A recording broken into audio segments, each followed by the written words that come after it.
We are here today to talk about WSPR and FT8. And that basically, they're in general called weak signal mode, and what that is, we'll talk about in a few minutes. Before we get started, today's agenda, we will go over the basics of WSPR and FT8. Just in case it's not clear, the basics really mean the basics.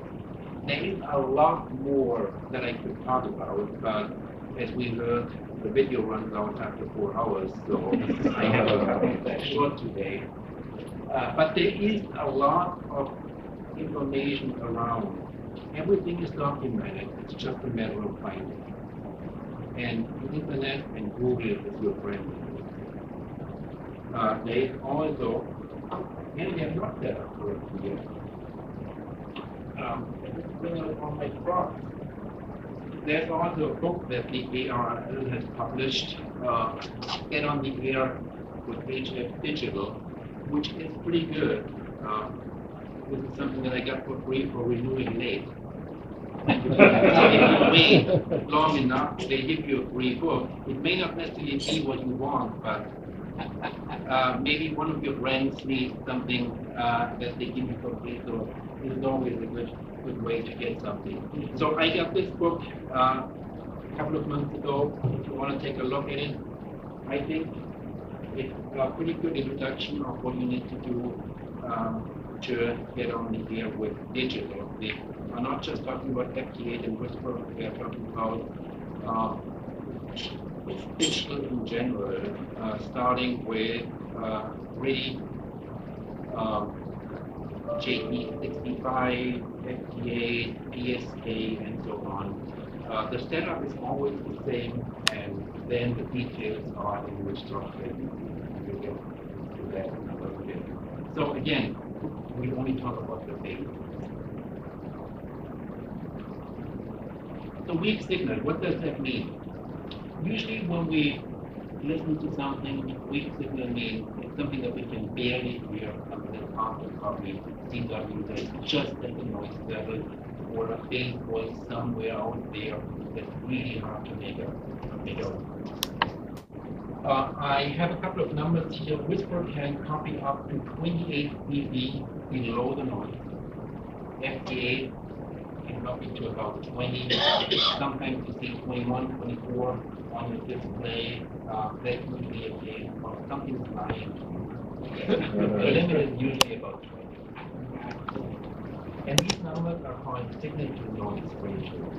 And they are usually expressed as negative numbers, so minus 10 dB means minus 10 dB below the noise.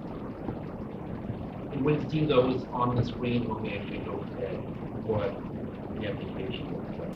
Two different ways to look at it. We can say weak signal means our receiver and our computer has really good ears. They can dig out these signals that are well below the noise level and do something useful with them and display them and create a user work. But it also means we don't have to blast with 1.5 kilowatts. We can dial down our traffic and use, as we are required to do, just what's necessary to make the contact. And that usually means 5 watts, 10 watts. If you want to really get the flare in the act, maybe you crank it up to 50 watts. But usually 5 or 10 watts is more than sufficient to make contacts. Which also means we can use antennas like the one about there that are actually not able to handle 1.5 kilowatts. Or we can use an antenna right next to our head without driving our brain. So if you live in a small space, are confined to an antenna, that is a good way to not fry yourself and still make contact. Now, weak signal modes are nothing new. CW has actually 2 flavors that with the help of a computer you can dig out from the noise. One is called URSS, which is really slow CW, with dips and darts spanning 10, 20, 30 seconds. And because they are so long, the computer can then drop on them. They just have a signal there. Maybe there's a signal there. No, there's no signal there now. And then create an image of that CW and recover it. And then we have coherent CW, which is a CW with a precise time clock rate. Receiver. Again, this is created by the computer and received by the computer because time clocks are synchronized. The receiver knows when to expect something. And that is much easier to predict something else if you know something should be there. Versus if you just scan around and see it and find something. So there will be weak signal mode before what we are talking about today, but chances are this is not something that is used a lot. So here's a question for you. How many Nobel laureates present papers were in a lifetime? Honestly, I don't know. But I can tell you that it takes one to create a whole bunch of these big signals. Joe Taylor came on JP, and you may want to remember that hard time because I was pretty Taylor. He's actually he won the Nobel Prize in physics, and he also happens to be him. And here's a little bit about what he did, because we are a little bit time constrained. If you don't want to read that to you, you can look that up on the slide later. So he's a ham, and he took some of what he used in his astrophysics experiments and put that into ham radio and created what we now refer to as the Joe Taylor or the JT nodes. The first one was created to do pH and meter scale communication. And then people built on that and said, hey, can I use that in HF? And yep, sure enough, it worked. And then came all the other modes after that. We want to talk about two of these modes today. One is called Whisper, and the other one FT8. Chances are everybody has heard about FT8. Because that was anybody did it. Whisper is not used quite as widely, but there are still a lot of people that are using on a daily basis, and why that might be. There are more modes. Every now and then you hear about a new system record being broken, like I think just the other day somebody did something with wrong rate, and I don't know how far they got, but they did these changes. So with the application that I'm using today, you can do a whole bunch of things. How does it work? We don't really need to know. If you think back 2 decades, NASA sent out the probes that went to the edge of the solar system, and they are still able to send back signals. This was the original weak signal node. They had to figure out how to put those signals. And all of that started back then, and we are now so advanced that we can actually use the same technology on our computers with our radios and make these contacts. Now, if you really want to know how it's done, and if you understand work, Joe Taylor is a physicist, so he uses what physicists know of as far as programming languages go and what they get. So you can actually read the source code and understand how it's done. But for the time being, we just refer to this as magic. And we don't really need to understand how it's done. As long as it works, that's good enough for me. So I've referred to software a few times already. Software is really crucial when it comes to this. We need software to create the signals, and we need software to decode. So there's always a computer or something that can do some additional signal processing. It may not actually be a computer with a display and a keyboard, but There is some processor involved with that behavior. What I'm going to tell you about the setup of your hardware is equally valid for all digital nodes. It doesn't matter whether we're talking about this or FT8, PSK, or WSPR already, or any of the other nodes. The setup is all the same. Hey, in the software, we use a different key for the software to do one thing with another thing. So what do we need? First, we need a radio. Shouldn't be too old, but we can really use pretty much anything that you have. As long as it does make a beat, we can use it. Too old could potentially be a problem. If you have a really old radio, chances are you need to preheat it for a while so that the oscillator stabilizes. Because what digital nodes don't like drift. If your signal drifts all over the band, chances are the receiver has a problem with the oscillator. So the more stable the oscillator is, the more stable the signal is, the easier it is for the receiver. Then we need an audio interface that allows us to capture audio from the radio, but also send audio signals to the radio. We need an interface to control the radio, and we need a way to control it. And then software to cover it. The radio, as I said, in theory we can use any radio that we have, but we want something that doesn't hurt too much. What is too much? The software will actually tell us. So when we look at what gets recorded, we can actually see what our signal is recorded. Cat control is convenient, but you don't necessarily need it. You can use a less sophisticated way of controlling PDT, and the most straightforward one would be with your hand. You just switch from transmission to PDT when the software tells you. Carl? Yes? What is CAT? A cat is a four-legged animal.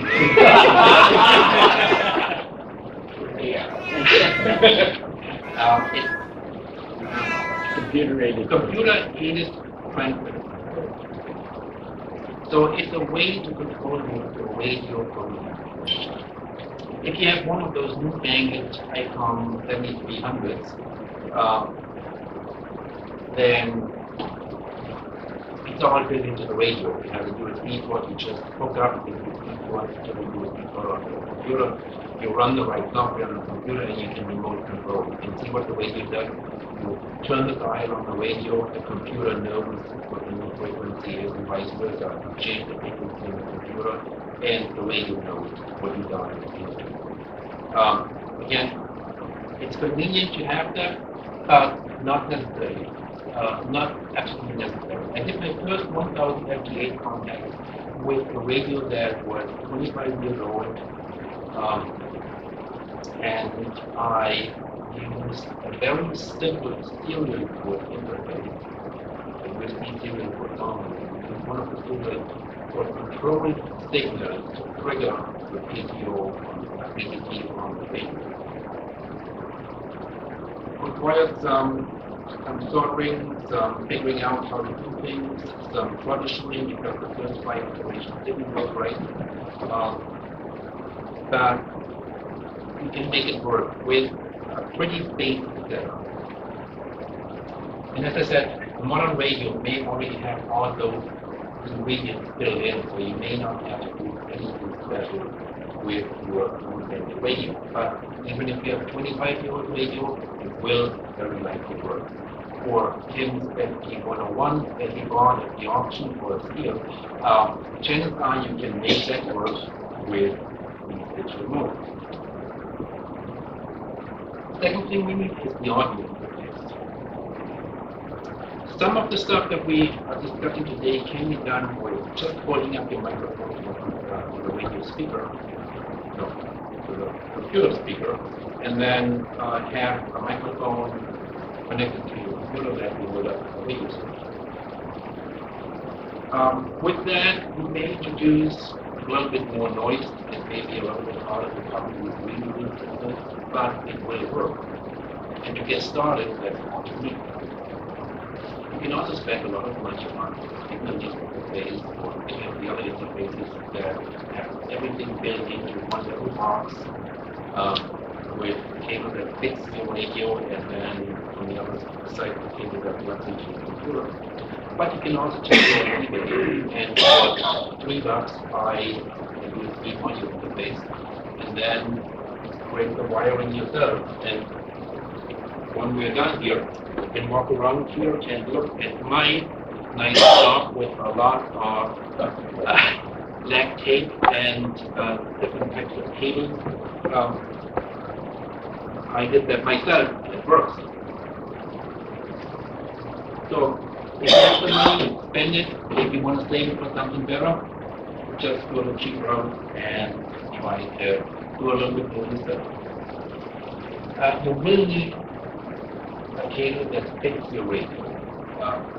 Modern radios usually have a way to 6, 8, 10-pin cable to get access to the audio in and out from control functions of FT8. Older radios, you may have to use the microphone input, you may have to use the output to get to these signals. It's all possible, and with a little bit of research online, your friend will find what you need, and then be able to beautify it to work. Now, plugging your radio into the computer, capturing the audio that the computer produces and transmitting that, seems easy, but as usually the devil is in detail. And one thing that will go wrong if you are not careful is that you will overdrive the voltage. Now, usually when we talk into our microphone, we want a little bit of overdrive because that just makes our signal reach a bit longer and makes us easier to copy. So we use audio processors and stuff like that to make our voice signal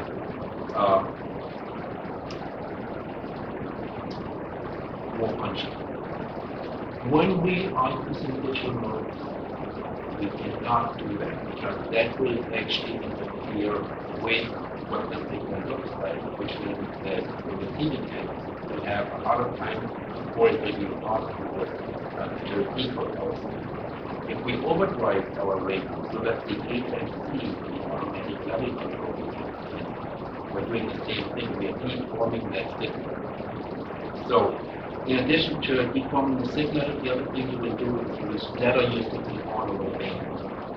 And your signal may show up 5 times, 10 times in all of them.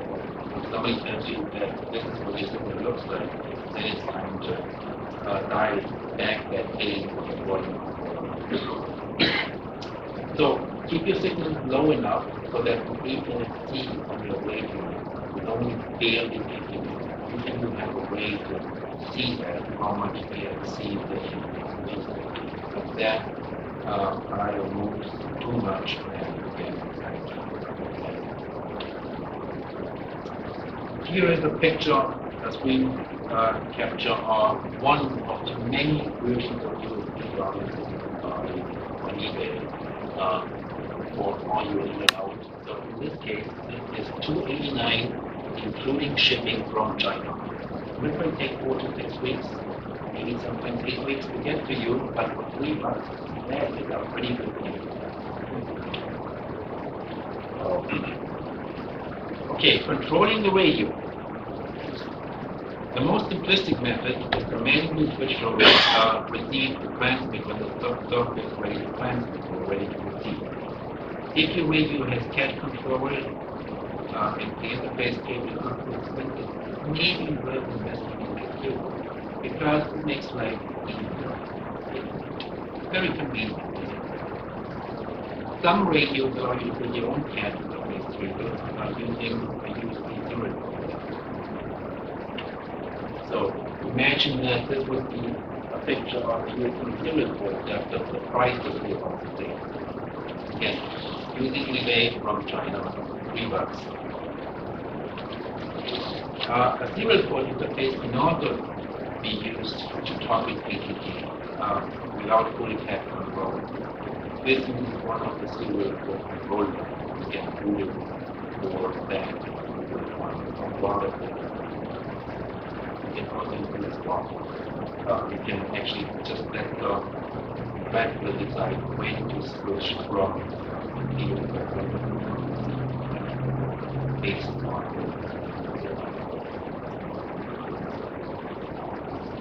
and the last piece that we got for WSPR FT8, we do something that's called WSJT. So weak signal show Taylor and X means it's an old version. Because we have an old version where you have to use different programs, and every program is doing one thing. Now it's all WSPR FT8 and a whole bunch of other stuff we just it's available for Windows, for Mac, and some Linux flavors, for example, the Raspberry Pi. When I said you need a computer for this, the Raspberry Pi will do. The $35 computer will be able to run or will be able to run WSJT. And with that, you can use WSPR. For other systems, if your computer operating system is not directly supported, you can download the source code on it for you. Sounds pretty daunting. I've done it a few times. There are enough instructions out there that allows you to do that with maybe a little bit of that. The current version is version 2.1. Don't do anything that's older than that because older versions are compatible with the new. Joe is building more and more features into rules, and that means that sometimes the older version just does not work for the latest version. You can translate, but you cannot work with it. When you say it doesn't work with other apps. Only with those running the same version episode. A signal, but almost nobody will be able to decode that. On the other end, you will see signals on the waterfall, but nothing gets decoded. So that tells you that something is wrong, and you may want to just check whether there was a recent update. And everybody else on the earth already switched to the new version, and you are the only holder. It happens. And here I'm talking about those new versions that sometimes are incompatible. So keep an eye out on announcements for new versions and then update your software. I know when I run Troop or something, as soon as I bring it up, it says there's a new version. Does this do anything like that? No. Sometimes it does. Not necessarily all the time. It depends on what they do on the other side. So if you're not making contacts and you were, you might look for another version? Yeah. If you see signals on your waterfall and you're not decoding anything, then it's one of two things that's wrong. One is your time is off by a lot, the computer time, and we'll talk about that in a little bit. The other one is you might be using a version that's not compatible with all those signals that are showing up on your waterfall.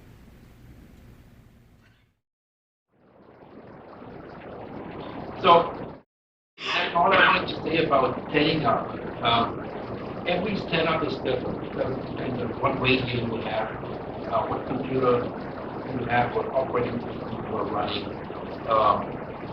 how much money you're willing to invest into the interface between radio and computer.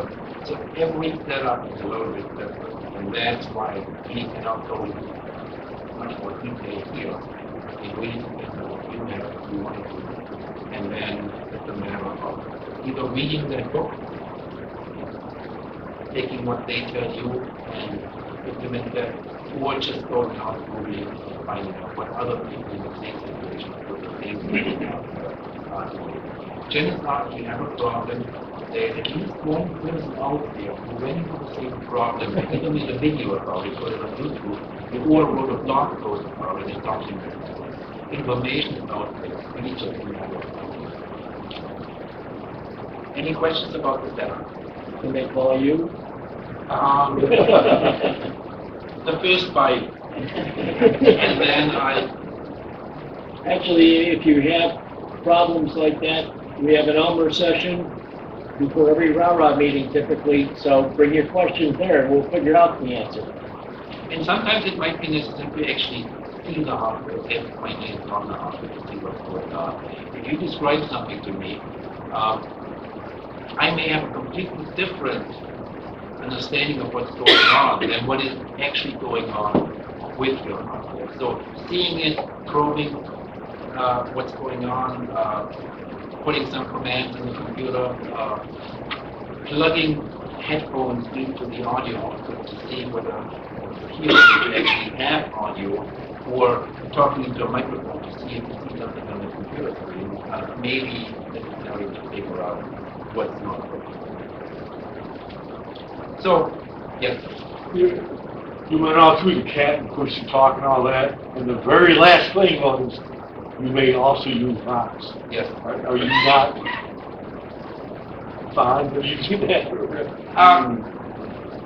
Your 1,000 contacts, my 1,000 contacts are all used on Vox. Okay.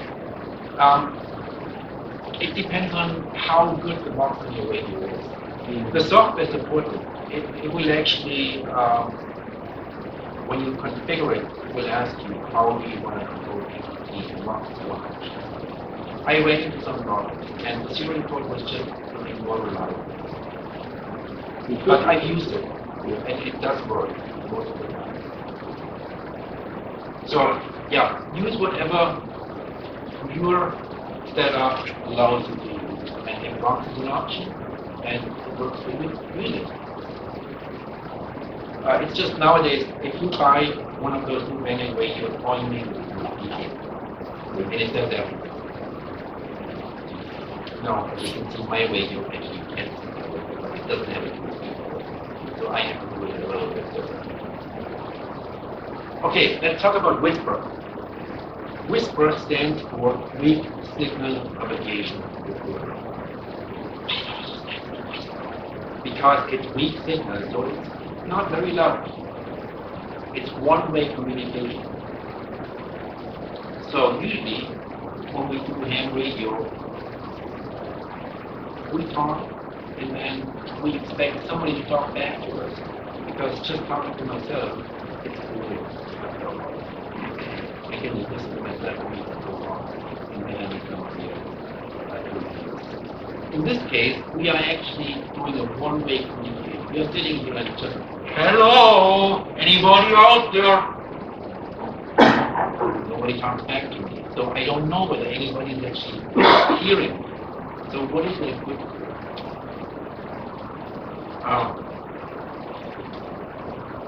We are actually getting feedback, or we can get feedback, but it's not coming from the same medium.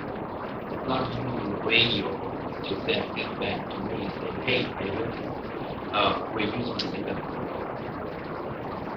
The recipient of the signal will upload a report to a site called WSPR map.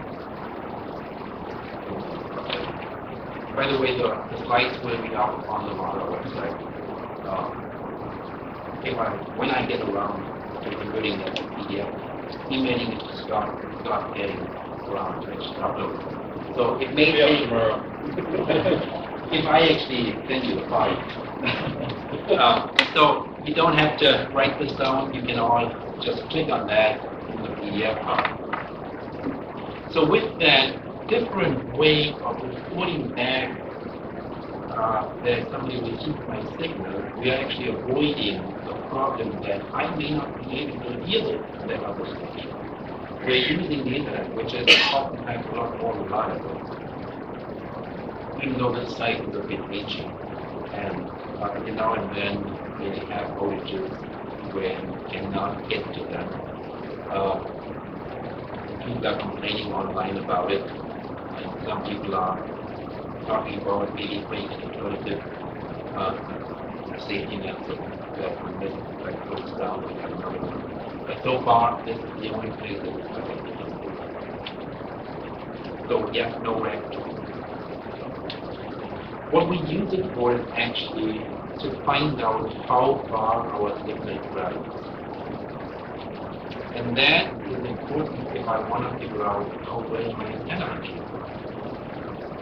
Or if I have two different antennas and I want to compare and see how does this compare to that? Do I get different distances, different angles that I can cover? That is what WSPR is good. And it's good for finding out when there are band openings when we don't expect. So if I all of a sudden see a 10 meter signal or 6 meter signal from far away using WSPR, then I know, hey, maybe I should fire up my CW or SSD rig and take advantage of that. So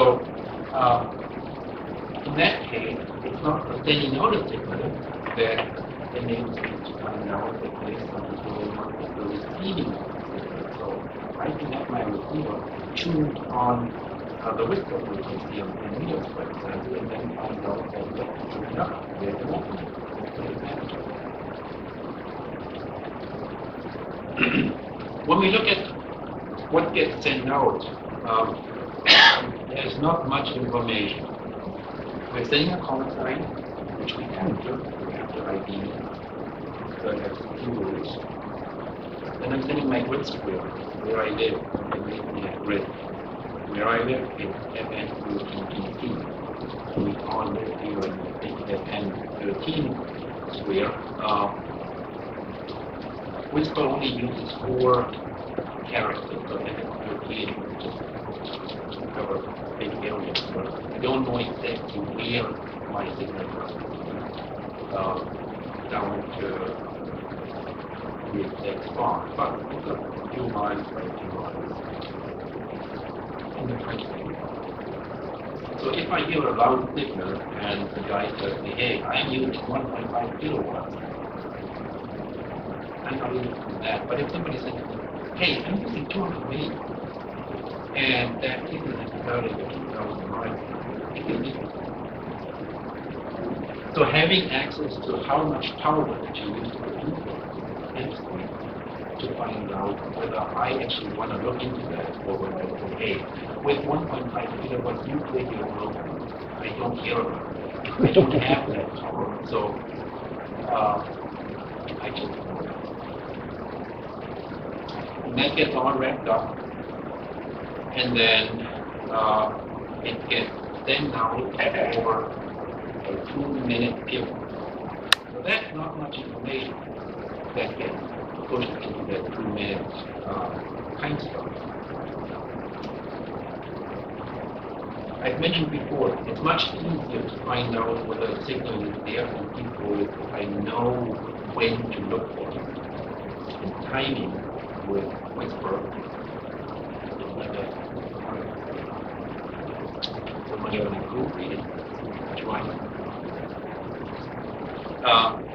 timing is really important. We start our WSPR signal at the start of every even minute. So 0, 0, 0, 2, 0, 4 minutes. We start it's a little bit shorter than 2 minutes. There's a little bit of time left at the end to allow the computer to and it sounds like one continuous tone. So listening to WSPR is really it sounds like a continuous tone, but it's actually not. They are using different frequencies within a 6 band. So that tone changes by a little bit. If you don't really have music to hear, you won't hear the sound change. But with those small changes, we can control the data that we want.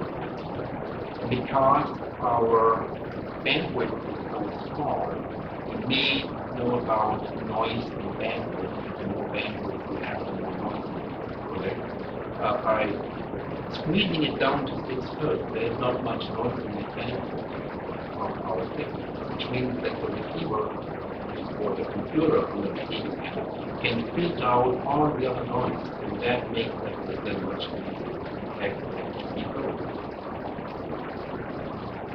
Again, exact time is crucial. If we start 2 seconds late, then the receiver did not get the start of our packet. It doesn't sometimes have anything here, I'm just not even people looking at them. So we need to synchronize the computer's time with whatever the computer time on the receiving end. The easiest way to do that is DVD. All operating systems, Windows, Linux, Mac OS, you just use an Internet time server to synchronize your time, and then you are dead on. You can also go to http://time.is,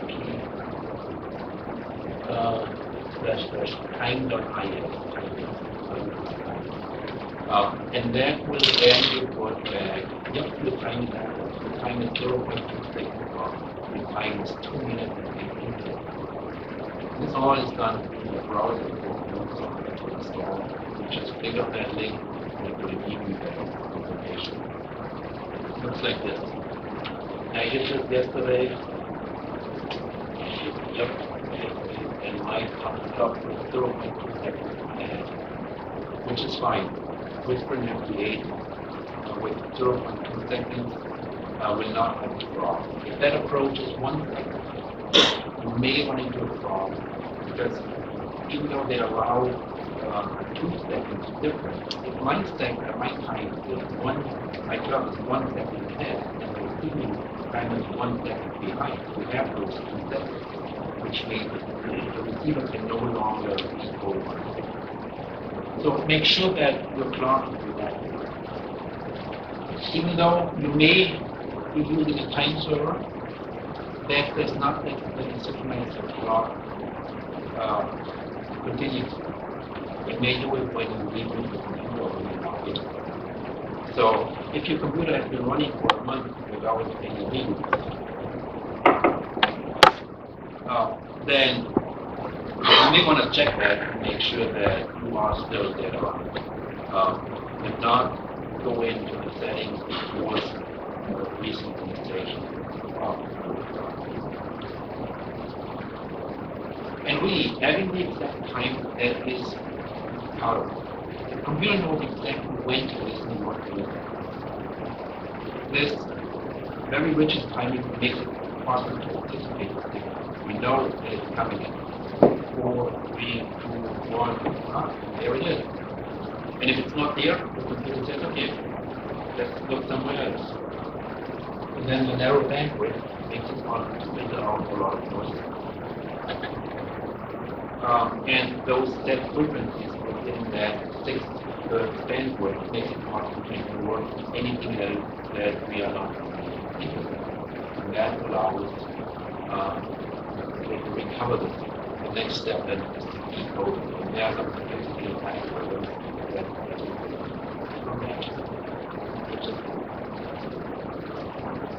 So, I wanted to show you what it looks like to set up the software.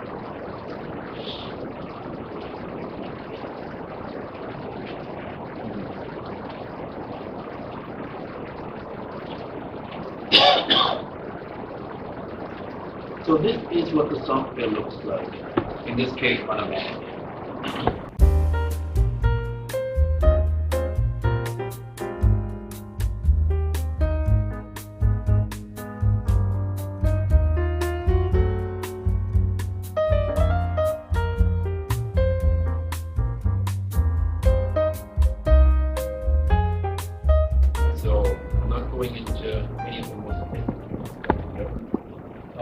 The first thing you do is record and gateway to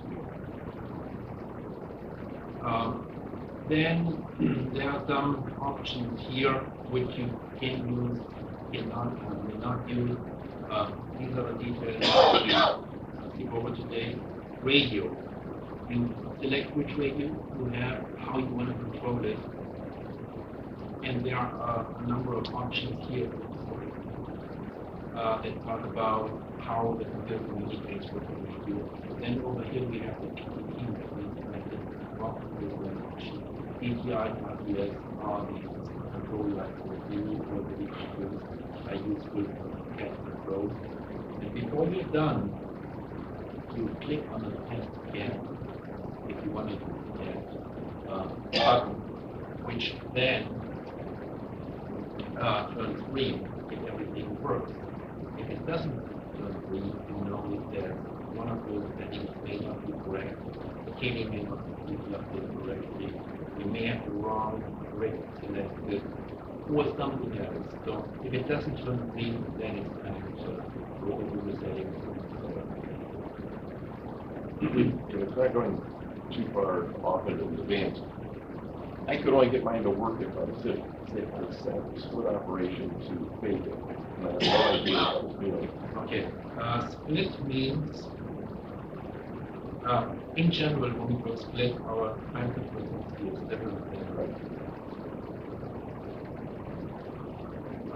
If I select split none, I can still render a different frequency than what I'm receiving from the FT8 AW minute. But in general, this here means that the computer will actually, when you transmit, try to bring your signal into the middle of the passcode of your bit. So if you don't have an SDR grid where everything is done digital, you have analog filters in the and anyway,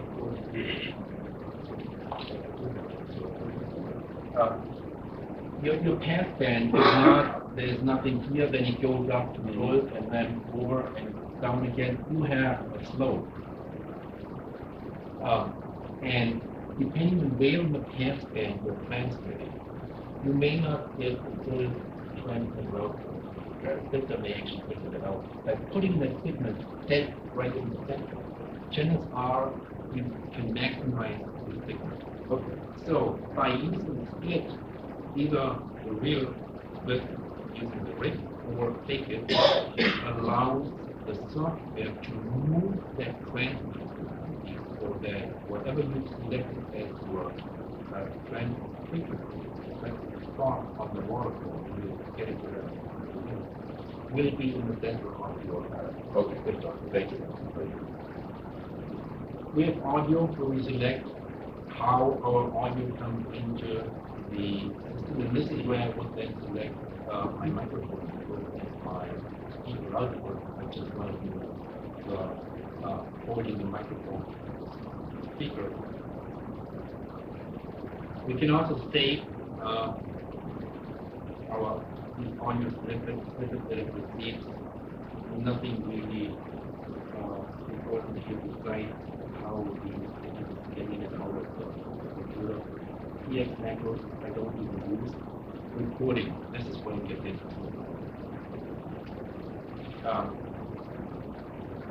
So I said, when we use whisper, we're just yelling out, I'm here, 0.2 bar, FN 13 DC. And then I have to wait for someone to receive that and send it back to me via the internet.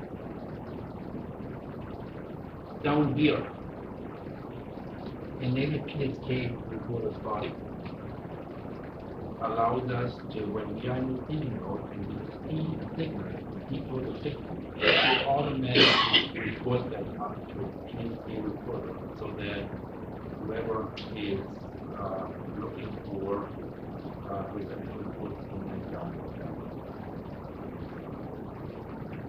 that. There's a little bit more here about logging.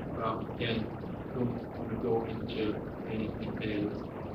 The only interesting thing here is operator call. You can actually have different station call versus operator call. So if we have a truck station running and then we are using different operators, the operator can put into the on-site signature this way here and code on signal on here, so that if I want to upload this to my own not the world, I can be ready for that concept and know what's done.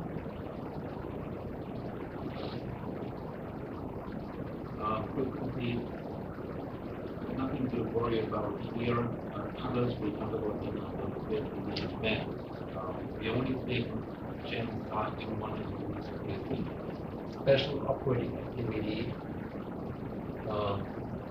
when you are in a contest or when you use the box addition. More about that. So this is what the configuration screen looks like, and here we have what the software actually looks like. When we change the mode to whisper, change the mode to the mode menu item. Just to get a little bit simpler. And then I can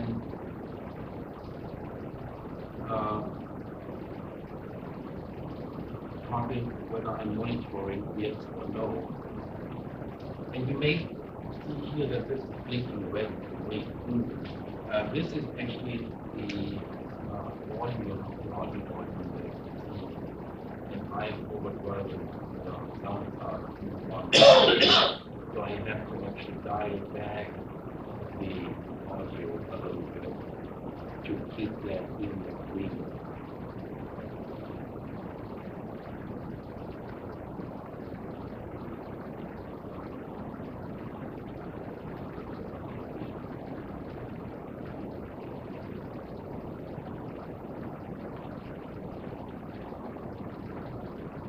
So I just reduced the gain a little bit, and now we are. When it goes into the red, it means it's clipping, and then we are losing information. Here is another option to upload whisper file. Now, if you are familiar with the loop, they have a very narrow bandwidth, and I set this up for the FT8.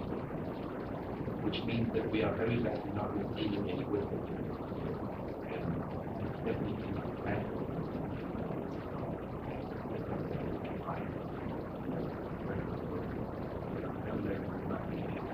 So I cannot demonstrate this. But in general, what would happen is, if when we are receiving signals, you can see that here in the waterfall,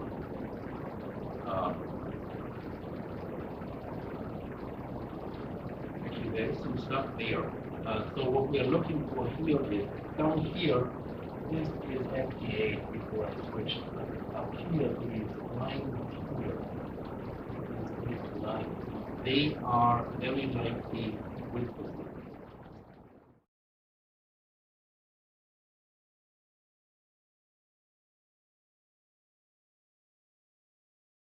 playing around with FT8 specifically, but still would apply in 60 meters. And the software did not, I believe it was 60 meters, did not have the right frequency programmed in there. You can, once you find the right frequency, you can go and drop it into that drop-down menu. Yes, you can. You can adjust that. Yeah. But this is more advanced. Again, we're just talking about the basics today. Yeah. For 60 meter, it gets a little bit more complicated because you have the channel level. Mm-hmm. And the different frequencies that we see are due to individuals transmitting on a different tone, a different audio frequency. So when we tune our radio, when we select the frequency, you see here it says 14.095 megahertz. That's the frequency that was put. So when I use my little drop-down menu here to dial 14.095, and when you have cat control, that's what your radio can do. If you don't have cat control, you spin that dial in that upper sector. What just happened?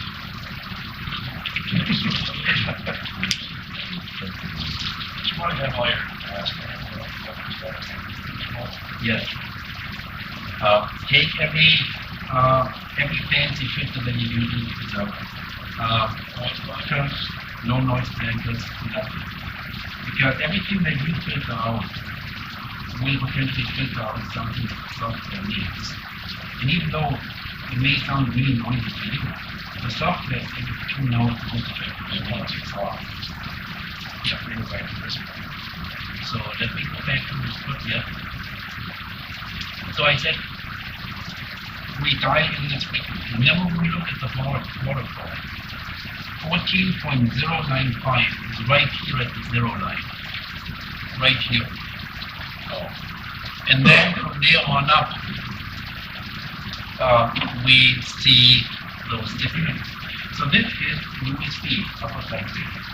And as we know, when we do SSB, our receiver usually receives about 3 kilohertz. A little bit more and a little bit less. So the first 500 that kind of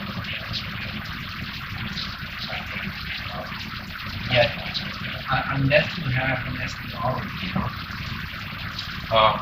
you may end up with a lot of noise here because the software is trying to bring that down.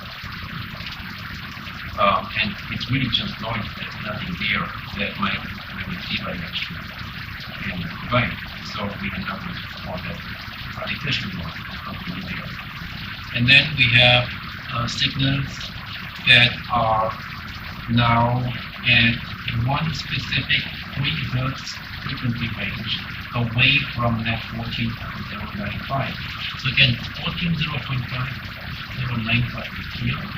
When we are transmitting at 1000 Hz, that means we take our dial-in frequency and just add 1 kHz. So in that case, that signal would be at 14.096. If we are seeing a signal over here around 2 kHz on the waterfall, the transmitter is actually transmitting the signal at exactly 14.097.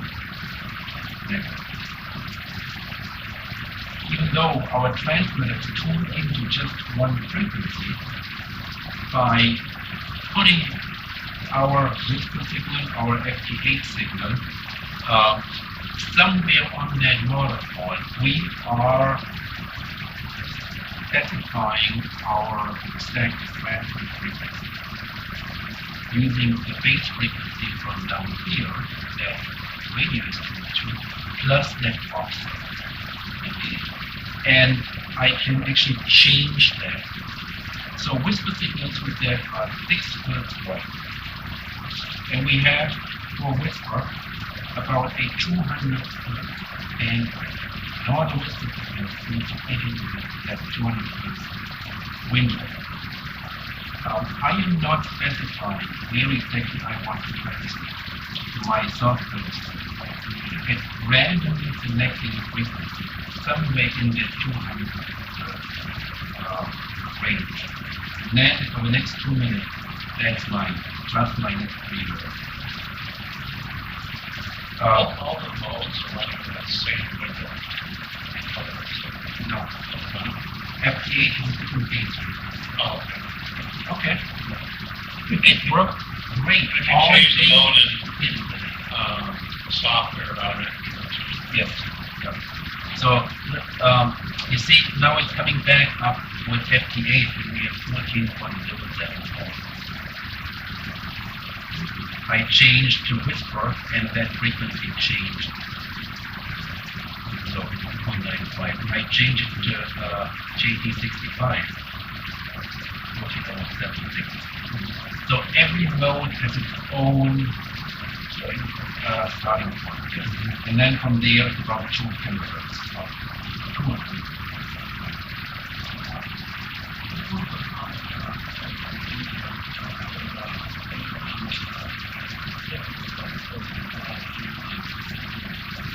And the software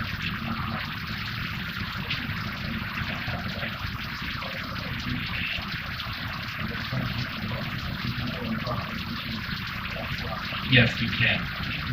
Yeah. But this is more advanced. Again, we're just talking about basic. For 60 meter, it gets a little bit more complicated since we have the channel right approach. So, yeah, that's the waterfall. And from Whisper, the only thing you get out of it is you can visually see when the signal is. We don't really mess around with picking your frequency. So when we come to FT8, we are actually picking our 50 Hz wide frequency range on the wall. Okay, let me go back to my presentation.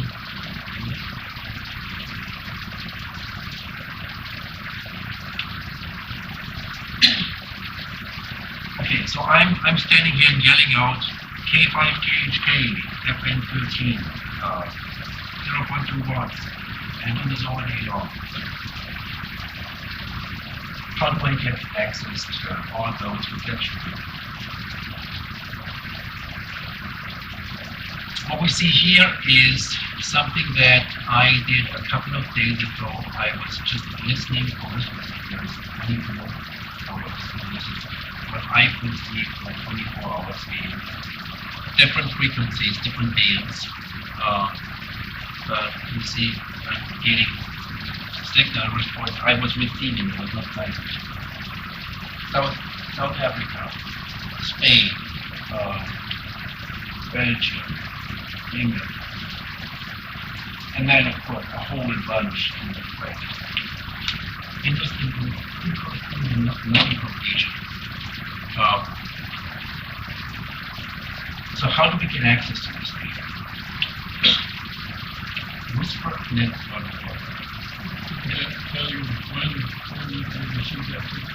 Yes, actually, when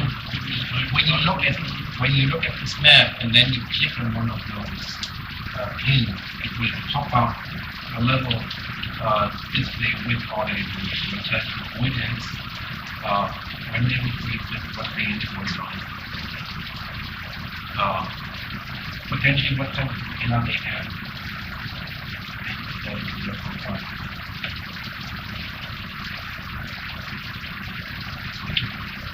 So whisper.org is where we want to go to collect that data. We can then produce a list of stations copying data from a certain concept. I want to take everything that I send out. Any reception report my call site and transmit. I can also say, let me see what signals my station receives. So I'm now using everything that my call site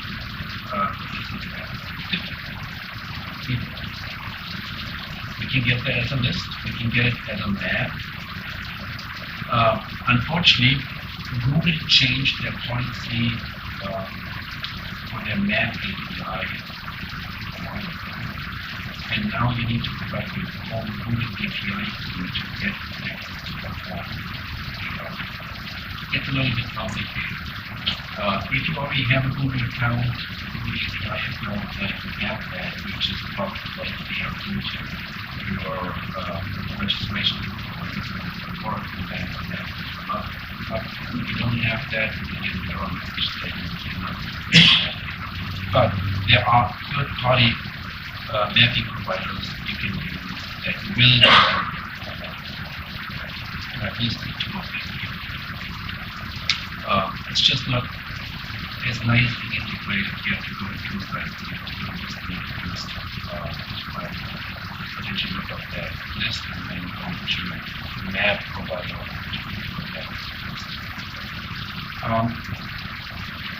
At least doing home map requires you to copy and paste that data from one to the other. This one here, EPRS, will actually go out to this one. Yes, we have so what gets reported? This is what we see when we look at data. So you can specify the parameters for your search just click on that and you say, okay, I want everything that was set by KHK over the last 1 hour on 10 megabits. And then that cuts down that data to hopefully manageable amount. And then we get a timestamp. We get the call sign that received, that sent that signal. So I am receiving. So this is the timestamp. We get the frequency, and now we have 7 point. This was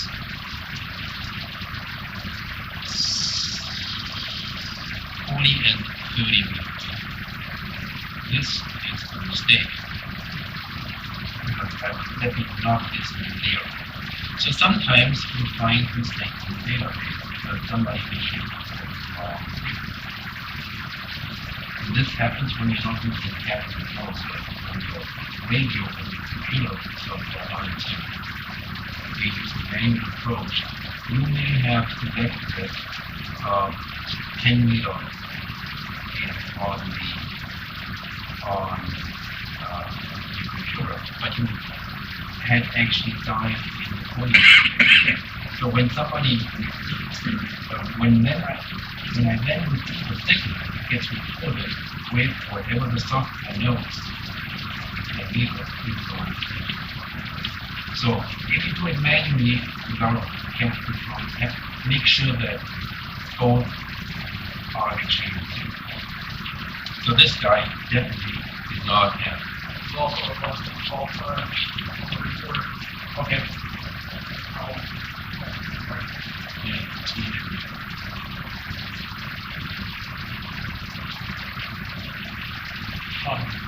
Yes.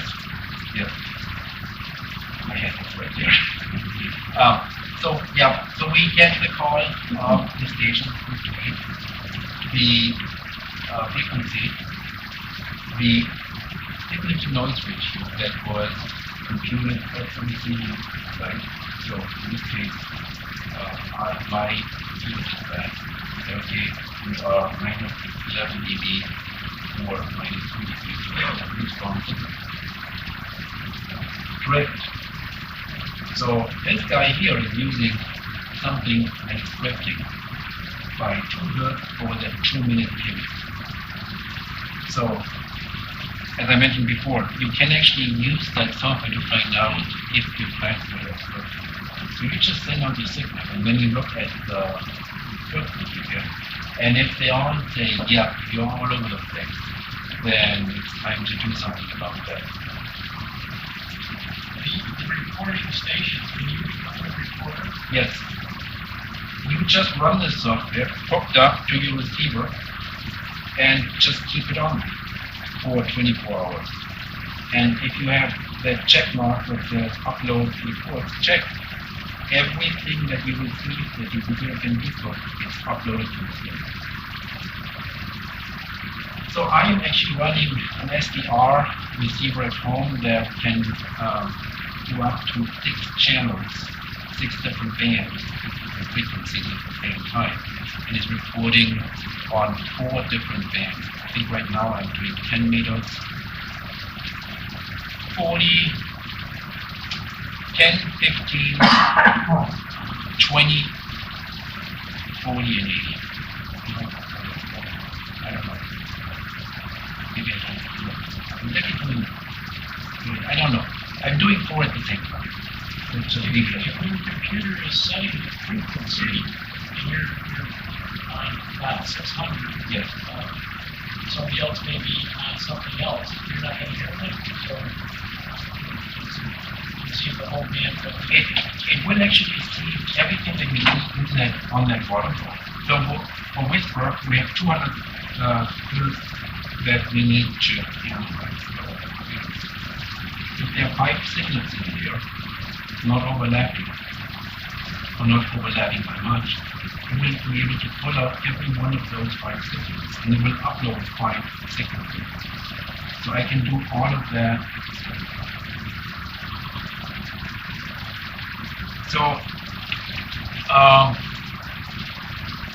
actually, you know what? This is not even my reports. I just use the random sampling rate because we have the recorder here. We have the power that was received. We have the grid scale that was, the power that was sent. The grid scale was sent from the recorder to the receiving grid, and then the distance, in this case kilometers, and the azimuth. So here I see there was a signal 0.2 watts near the 1,000 kilometers. The 1 watt signal is 5 times as strong as the 2,000 kilometers. This 1 watt signal only made it 672 kilometers. So we get that information, and then within those transmitting and receiving grid scales, we can put those pins on a map, and we get something like that.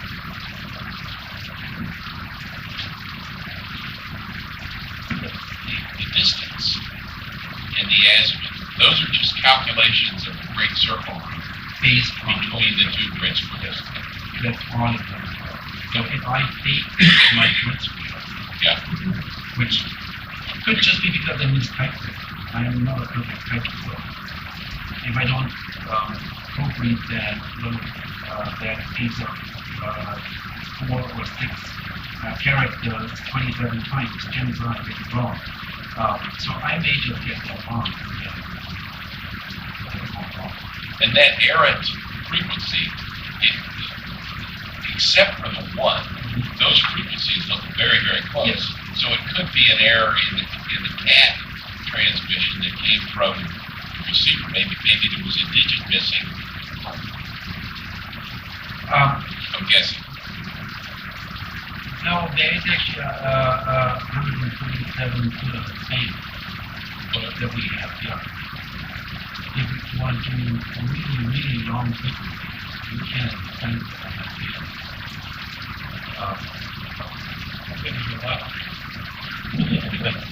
Well, actually, I have a cornfield. If they don't plow for a few days, I guess I'm behind. The trip just does that fly on the radio. Now it relies on just what the actually gets it done. So it's the drift of the transmitter and also the receiver. Because the software doesn't know that. It just sees that signal is going. That seems like less hertz. Yes.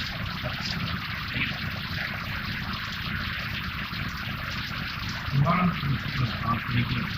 And if you're waiting to have them running for more than half an hour, chances are it doesn't go that much. I think you mentioned the measurement of the equivalence of the envelope. Well, I'm just trying to understand is, if it's at 14 dot whatever plus gravity channel, if it's measuring that actual frequency based on hertz, I can For that many radios, Okay. when it's off by -2. It doesn't know whether your signal was actually sent exactly at 7.04776077. This is just what the receiving station measured. Said, okay, this is No, absolutely. what it That looks was like when it on was my a drift waterfall. during that transmission. Yeah. Okay, that works then, okay, Yes. that's fine. So this could be off by 50 hertz. Yeah, that's, yeah, okay. Yeah. So we're talking, that number there is just for the session, that one Right. transmission break. That's what the receiver assumed that the middle That makes a that lot the more sense. frequency is. This is what the important thing is. Yeah. Somehow this signal changed. And we don't know whether it was the receiver or the transmitter. Now, if you send out a signal and one of them comes back and says, hey, you drifted by 10 hertz, and all the others said, no, 0, 0, 0, 0, you know, okay, So 0, if a 0, lot of 0. people are saying it, then you may have a problem. Yeah. If every single one of them tells you you are drifting, chances are it's not on their radios.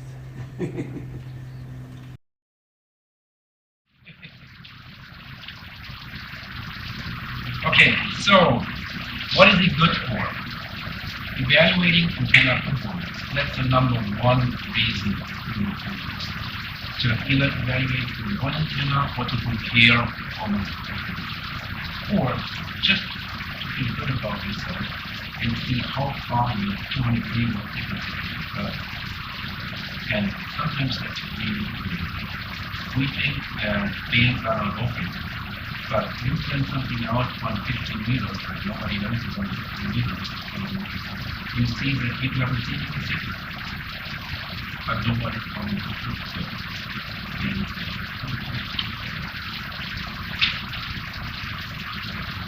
Okay, so with that, our signal is 6 hertz wide, and Whisper uses a 200 hertz range on its radio.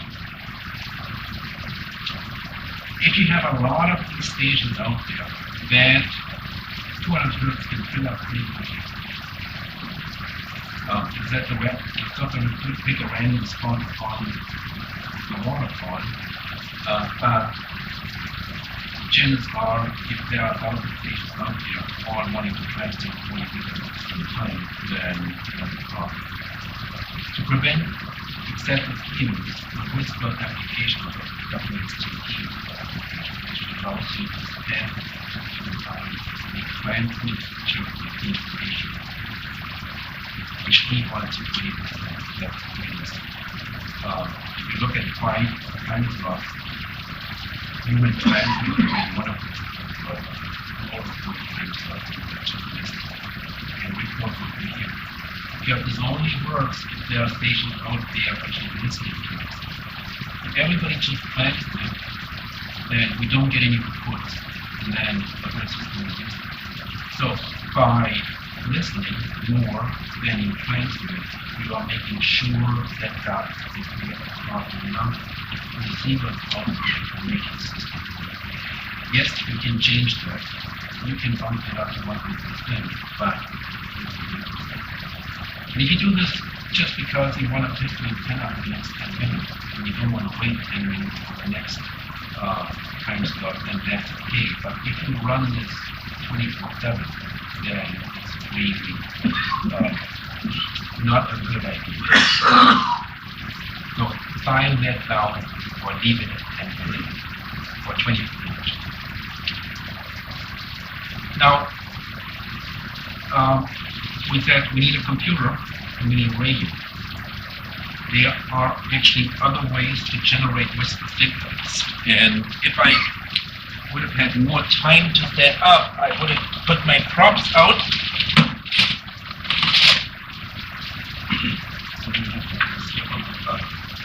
There are a number of different things that you can use. If you use a Raspberry Pi, and I have here an old one, an original one, that has a little hat on it that is basically just a low-pass filter, and you can see the hat here.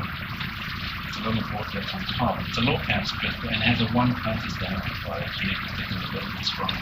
But you can actually transmit with just a Raspberry Pi by hooking up a piece of wire to one of the outputs. And then the Pi, the software running on the Pi, will just turn this line on and off really, really fast to create the modulation that we need for our Whisper signal. And with that amplifier, I'm putting out about 200 millivolts. So just a Raspberry Pi, piece of software, you plug that in, you hook the antenna up, and then off you go. Create the Whisper signal. It doesn't receive anything, but you can put out a signal and see how well you can transmit it. If you are into tinkering with Arduino, you can actually use an Arduino and SI51, which is a little oscillator chip, and hook that up and create your own Whisper beacon with 2 little boards and a piece of 2 pieces of wire and software. And there's a lot of information out there to do that. Arduino and different oscillator boards illustrate that. So a lot of information if you want to tinker with that. If you are more into just showing somebody your credit card and getting something back that without having to spend any more time. If you already have a QCX CW radio, that can also act as a whisper cookie. It's all built in, it's just a matter of going to the right menus and selecting the right setting, and then look up your antenna, 5-watt whisper cookie. The same company makes something that was actually designed for being a whisper cookie, the Ultimate 3. And then for a quick antenna test in the field, this is the perfect device. Solar beams makes the whisper light. It's tiny. Transmits this one on 40, 30, and 20. And because it doesn't have a top, what you do is there's a button here, and 2 seconds after the start of the 2-minute slot, you push that button, and that's it. Then it will keep on transmitting, and you can then download the report. So if you are on a mountain trying to do your solar application, nobody is giving you hook that thing up, run it on battery, and then check your cell phone, and it's working. So either nobody's out there listening, or maybe their radio is working. So up here we see that oscillator board. Over here is a little low-pass filter that you need when you do create your own whisper signal and a whole bunch of other stuff. Up here are just show you.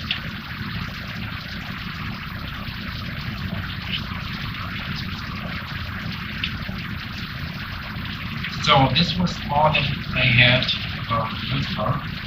Any questions? And let's continue with FT8. FT8 was introduced about 2 years ago and has really taken over. This now is 2-way. We yell out, somebody's actually yelling back. We can never do that. Still not actually. We are only exchanging a few pieces of information. Call signs, word square, and even that is optional, and signal. Here is a little chart from Klepper that shows the usage of different nodes over time. And can you guess which one of those is FT8? It's pretty obvious. Nothing here, nothing here, nothing here. FT8 was invented. Here we go. That was back in the middle of 2017. And you see other modes just at the same time taking a nosedive. Now, unfortunately, the colors are not that great here. I think this is PSK. So, FT8 is it a real user? But there are certain things we don't discuss when we don't discuss, like religion or politics. Whether FT8 is a real user mode is always a wonderful, because you can start a religious mode. So when you collect for USL for FT8 users, you can get your source state on PFT6. So that kind of stuff. Yeah, okay, it is a real mode. It counts, and even though you can't. FT4 and FT8 are very similar. The only difference is a shorter time slot and a different base frequency and a different name. So 15 seconds time slots, And we yes, are sir. sending data during the first 13 seconds of that time slot, and then we give the computer 2 seconds to decode that data, the receiving computer. There are 2 time slots when we talk about FT8. Transmitting at 0 seconds after the start of a minute and 30 seconds after the start of a minute, and then transmitting at 15 and 45 seconds after the start of the minute. And we call them even and odd. And we share those. Actually, we switch back and forth between them. The 2 QSO participants transmit in different time slots. I transmit first, then I listen. I transmit, I listen. I transmit, I listen. And the reverse is happening on the other side. This again is a mode that it requires exact timing, plus minus 1 seconds. So use time.is to make sure that your computer clock is running correctly. WSPR didn't like drift.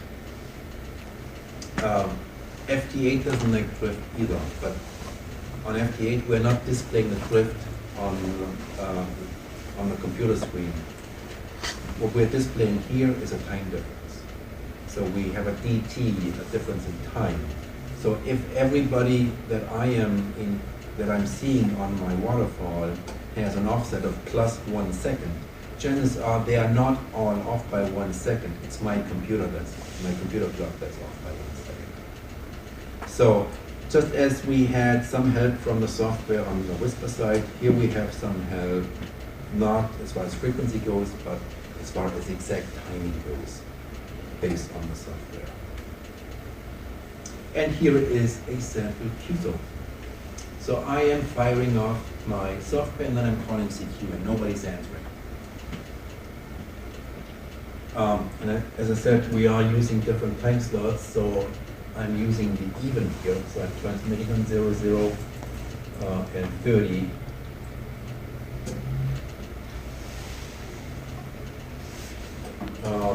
Zero, zero again. And 00 again. And now somebody's actually coming back, starting at 15. So I'm sending out CQ, my call sign, and my grid square. Then this person is coming back and saying, okay, your call sign, my call sign, and my grid square. And then I'm taking over again and saying, hey, your call sign, my call sign, and this is my signal report, minus 12 dB. And I don't have to measure that. The software does that for me. The other one is coming back saying, your call sign, my call sign, received minus 9 dB. And then I'm saying, okay, you called my call 73. And the same here. You called my call 73. And we're done.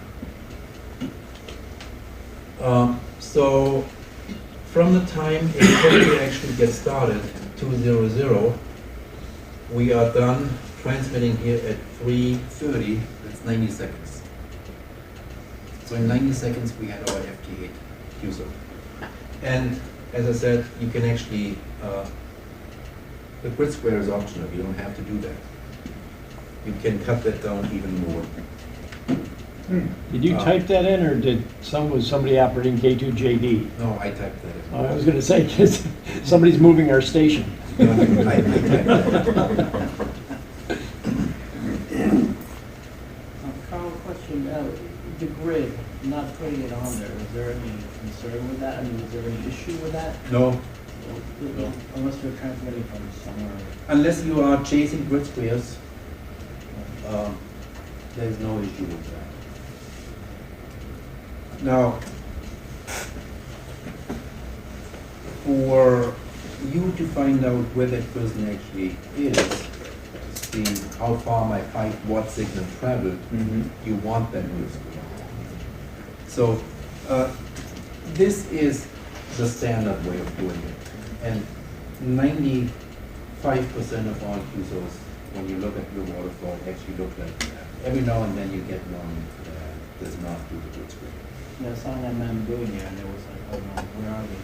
You know, just curiosity. I wanted to know more where they were transmitting, if they were maritime. Yep.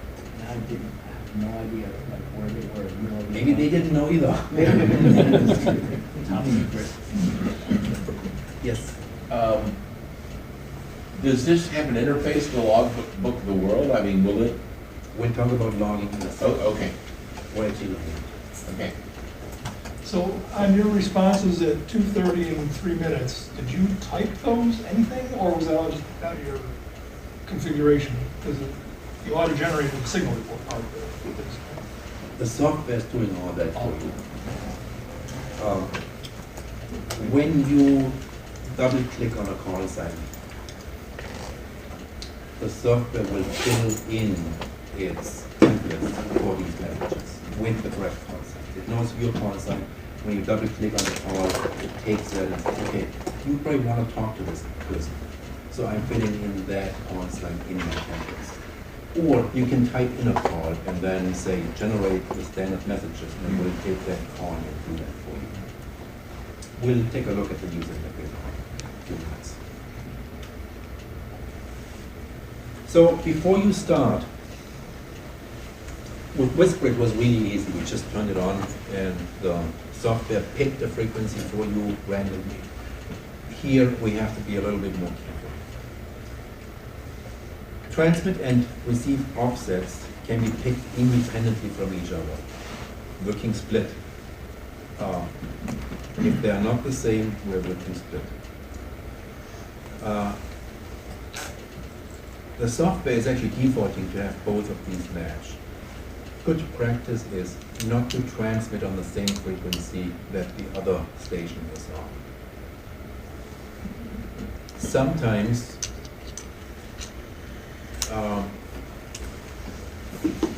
if somebody sends CQ and 10 people come back to that CQ call and they all transmit on the same frequency that the CQ was sent out on, you end up with 10 stations on top of each other, and then the software cannot do anything. So to prevent that, and to make it more likely that the other station can actually hear you, make sure that these frequencies are different. The software also is trying to match these frequencies. Even if you pull them apart, it's trying to bring them back together. But there is a checkbox saying hold TX frequency. If that is checked, it will keep that TX, the transmit frequency, fixed and will not change it. You can manually select which messages to send. So that goes to your question. The software creates these messages for you, and you can select which you want to send next. But you can also tell the software to auto advance. So if it would see that somebody is sending a signal report, it says, okay, now I'm supposed to send my signal report. And I'm not waiting for the user to click on that. I'm just doing this automatically. You should not waste any time. Because, as we said, the time slot is 15 seconds, 13 seconds of transmission, 2 seconds for the computer to decode 100 signals on the waterfall and then display those 100 signals. And then you have to find the right message and say, okay, he just sent my signal report. So now I have to send the signal report. And we're already 10 seconds into the next slot.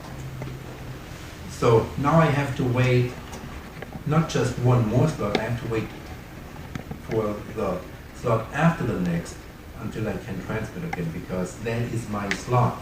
And I cannot just transmit in the next open slot because the other station will not listen.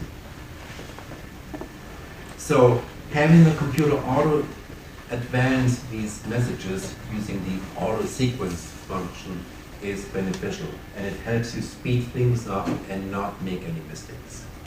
So when you have that initial even odd time slot assignment, that like automatically rules out 50% of the possible QSOs? Yes. Yeah. And what you do is, when you just listen for a couple of time slots, you see, okay, in this time slot I have a lot more stations that would potentially come back to me. So my audience is bigger if I pick this time slot over that time slot. Or if it's equal, it doesn't make a difference. What you can do is do a few QSOs in the even time slot, and then say, okay, now I'm switching, and I'm doing the odd time slot to get more audience. So we have a screenshot of the user interface here, and you see I put some arrows on here. One is pointing up here at that red bracket at the top,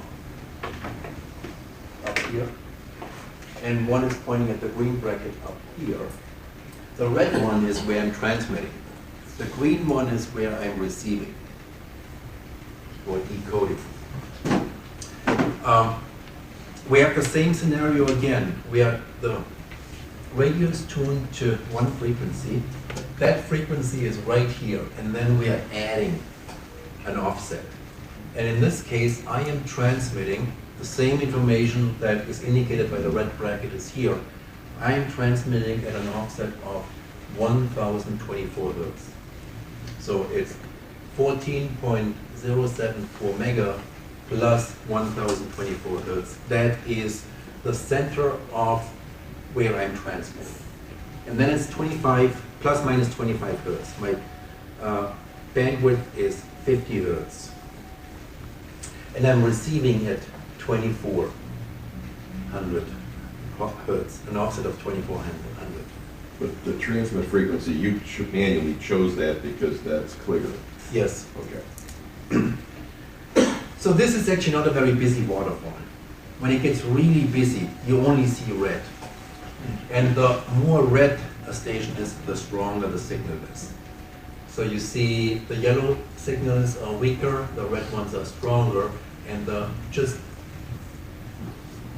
light blue ones, the shady ones that you see in the background here, they are very weak signals. You also see your signal strength across the waterfall down here.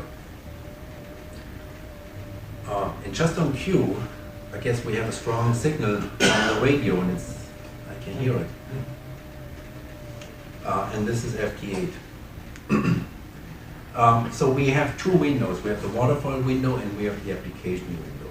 Now the really important part about the application window is actually covered up here. So we will see that when I actually switch into demo mode here. A few more things while we are looking at this slide. Transmit even, the checkbox is here. This is where you select your time slot. Auto sequence is here, so this will automatically queue up these messages based on what I'm receiving. I can either double click on a message in the upper part of this window, which we are not seeing right now, or I can put a call sign in here, type it in, and then click on that generate standard messages button, and that will then populate these messages here. And we see the messages that I showed you in my sample QSO. Here's the first one where I'm reporting my grid square, sending a signal report. I'm sending a signal report after I've received a signal report. So it's either this one or that one, depending on who calls CQ. And then my 73, and then a shortcut, the Roger, I did receive your signal report, but I'm sending 73 at the same time, so that I can keep that QSO even shorter. And then the CQ at the bottom. And if I wanna say I want to send out a certain message next, I'll just click on that button here, on that radio button, and say, okay, this is the one that goes out next, this is the one that goes out next, and so on. Some of these messages I can change. Like this is a freeform message, and we did see the macro tab on the configuration screen. If I create macros, I can actually put them, select them here. So if I want to say something else, for example, I'm a SODA station or a PODA station, and I'm saying, hey, I'm at entity K2001. I can put that in PODA K2001 and send that in addition to the standard messages. Or I can say CQDX. I'm not interested in anything locally here, I want the fast station, so I can type in DX and then send out CQ DX, my call and my grid square.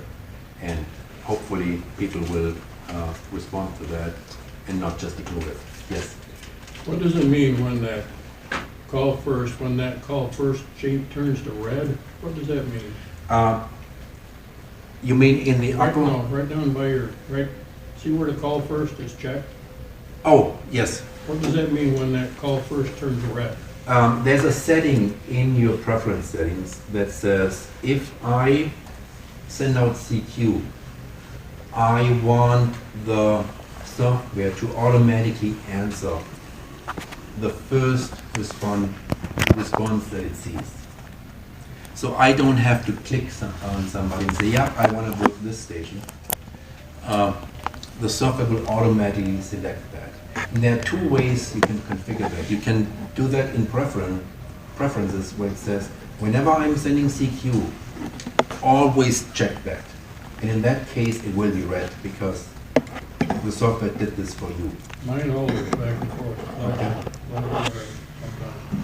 Depending upon whatever I'm receiving, it may be red, it may not be red.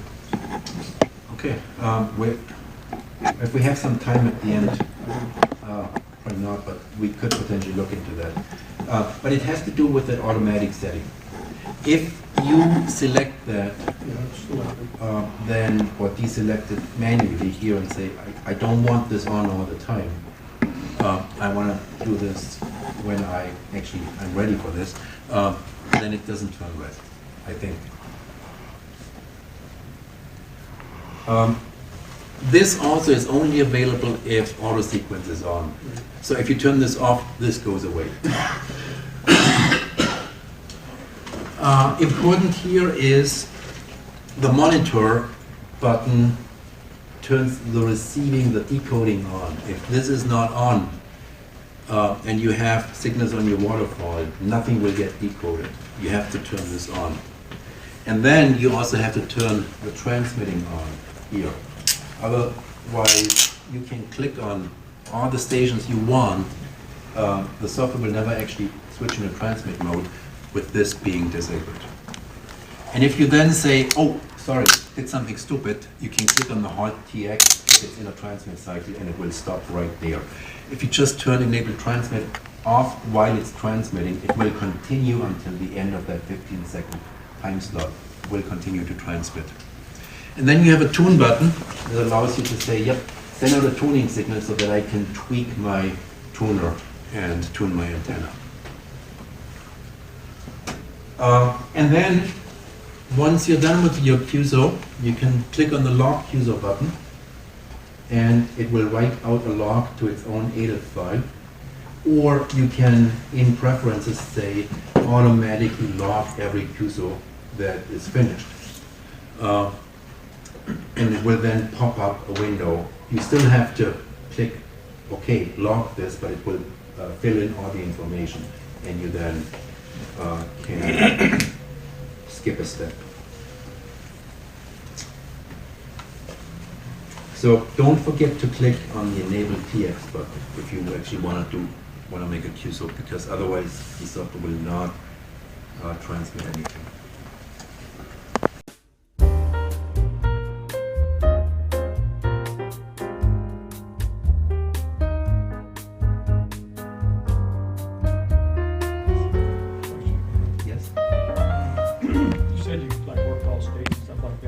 That's the only information that's exchanged. It means that information doesn't get figured out until you log it, maybe? Yes. Yep. You only have the grid square, so that means you need to actually your logging application needs to be able to say yep. Based on his call sign. Yep. Let's switch back to 8. So now we see the whole application window here.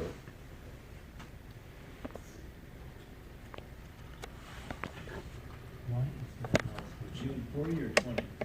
I'm on 20.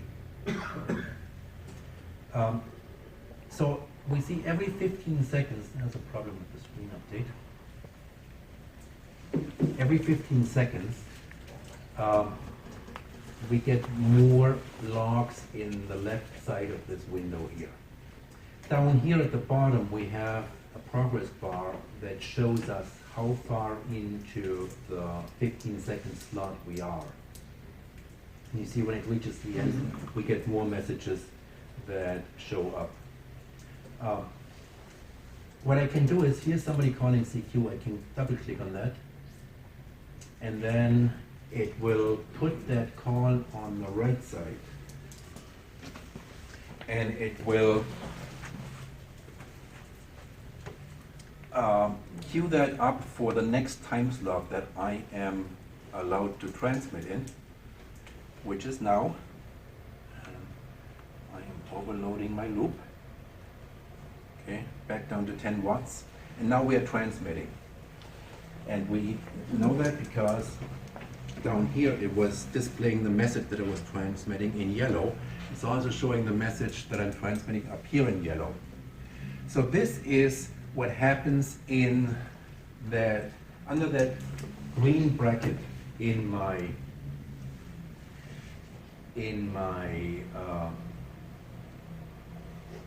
waterfall. And you see green and red are on top of each other because I had not checked hold TX frequency. So I'm checking this now, and now I'm placing my transmit mark somewhere where there's no other station. And I'm doing this by holding down the shift key and then just clicking on that frequency. And that moves the transmit frequency. Why wouldn't it show split?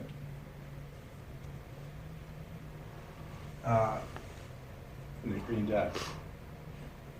Because it only shows split when I'm actually transmitting, when it has to move the frequency. Because my transmit marker is actually in the middle of the passband anyways, it doesn't have to do anything. Okay. So if I would go down to 500, it would definitely, actually, let me rephrase that. I first would have to change the configuration and put it into fake it or split mode. I think right now it's not configured. It's split none. So it looks like that station has stopped sending CQ, and we should be looking for somebody else. So here's somebody else. I'm double clicking on that, and I don't know whether you can see that, but when we zoom in, this station was at a level of -2, pretty strong. So I picked a strong station, assuming that if I can hear him that good, he can also hear me. Which may not be the case, because of where the antenna is placed, with the aluminum window frames right in the back of it. It may not work. But we can actually find out whether it's working or not. I'm going to my web browser. So this is the PSK report, and I'm saying, give me everything that from the last half hour.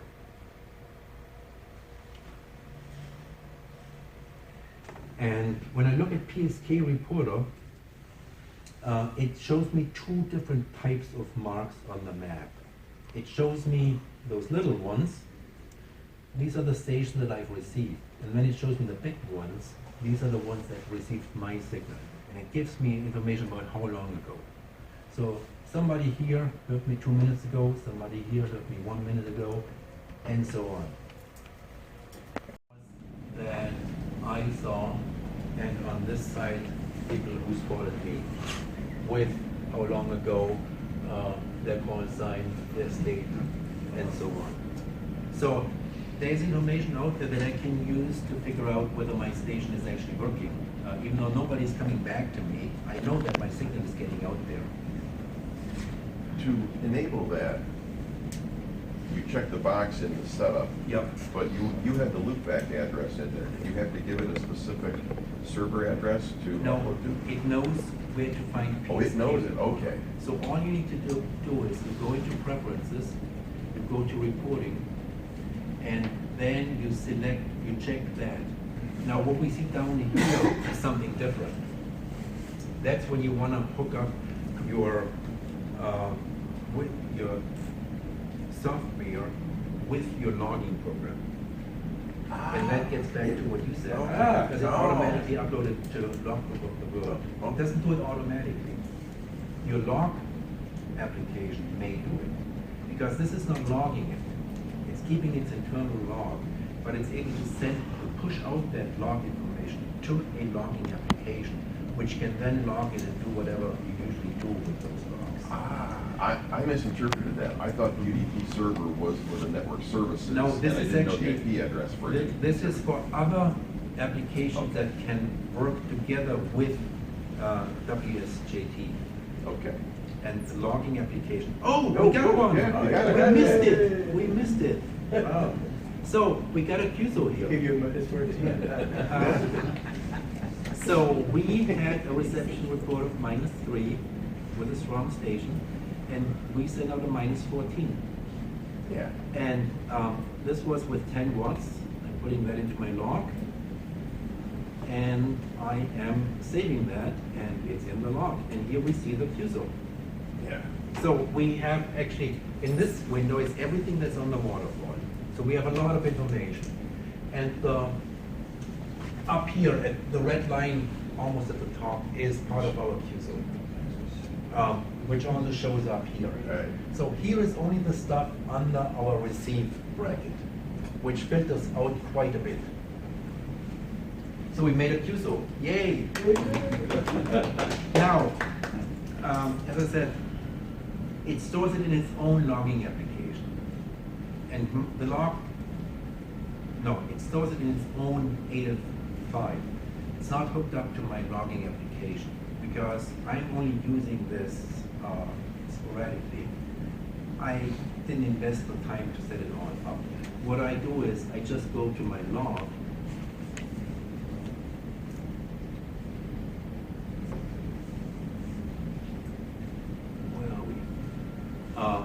And then I say import ADIF, and I'm selecting this log file, saying import, and it said 3 QSOs successfully imported. So since the last time I imported those, I have 3 QSOs right this morning. And here is the one that we just had. And here are a few others that I did yesterday and this morning. So I did collect a little bit of DX. So we have Germany here, we have Ecuador, we have Venezuela, we have Canada, and then a whole bunch of US stations. And this was all just within, I don't know, 15 minutes or so, half an hour, when I tested my setup yesterday. So my log is not integrated with WSJT, but I do have an application that's called JT Bridge that is integrated. Using that information that we just saw with the UDP port and IP address. Now, if I could find it here. Sorry, pull that.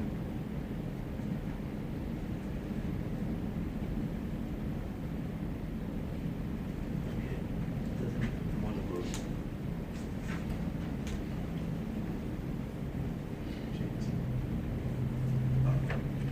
Let's be done with this and switch back to the presentation. So this is how FT8 works in a nutshell.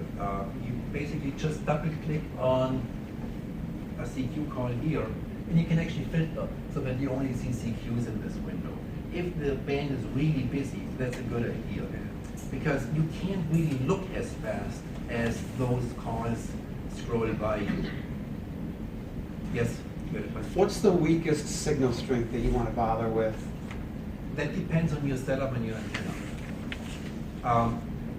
And one thing you can do is go through your log and then compare the received signal report versus what you send out. And then get an idea about whether there is some correlation. For example, if what you send out is always 4 dBs higher than what you receive, that probably means that your antenna on the transmitting side is not very effective. So then go for signal strengths that are at least 4 dB stronger than what you could be doing with a better antenna, because you know the other person will not be able to hear you anyways. So if you start out with a -10, that's usually as low as you want to go in the beginning. And then if you see, okay, this is all working pretty well, then go to a -12 and then work your way down and see whether you can find it. In general, paths are not always the same way in both directions. So you may barely hear somebody, but you send out your little signal with a 5-watt transmitter, and it's booming in there, and you get a 0 back, even though you only see a -17 on your end. So things change around also pretty quickly with fading going on and so on. So there is no hard rule to follow. Yes. It also depends on his transmitter strength Yes. output too. I mean, you might be putting out 5 watts, he might be putting out 50. Yes, we don't know about Yeah. that. Unlike with Whisper, we have no information about what the signal actually looks like when it leaves the antenna. The other thing is the receive noise environment. Yes. So I know in my case, where I live, I have a very high noise level. And if I can hear somebody, chances are they can hear me too, even though I'm only sending it with 5 watts. But what it comes down to is just experiment, play around. You will figure out how it works in your environment pretty quickly as you make QSOs. You gotta make any more QSOs. You gotta turn the transmit button on. Actually, in this case, yes. Once we are done, it shuts off the transmit function because it says, I'm not doing this automatically for you. You have to do it. You have to invest a little bit. So you have to turn the transmitter back on. There's a hacked version out there which does not require that, which you can just turn on and then go to work, go to sleep, go out to dinner, and it's racking up QSOs for you. I don't think this is quite what Joe had in mind when he came up with Video games. So, yeah. Goes to bed, they're still running. Teach your dog to click on them. What is the significance of the colors? Okay, I'm not sure whether we can actually get to everything. What about 15 more minutes, then we gotta clean up. I'll be out of here by, there we go. Funny you asked about the colors. The colors have a different meaning. And this is actually not turned on by default. You have to go into the settings and say, yep, I want this. Anything with your call in the message is this shade of red. And you can change these colors. New continent is that shade of red. So if you don't have a certain continent in the log that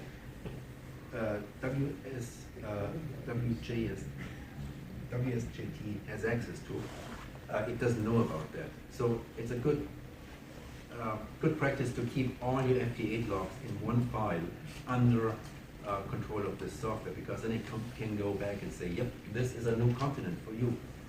New continent on this band, no CQ zone, no CQ zone on that band, new ITU zone, and so on.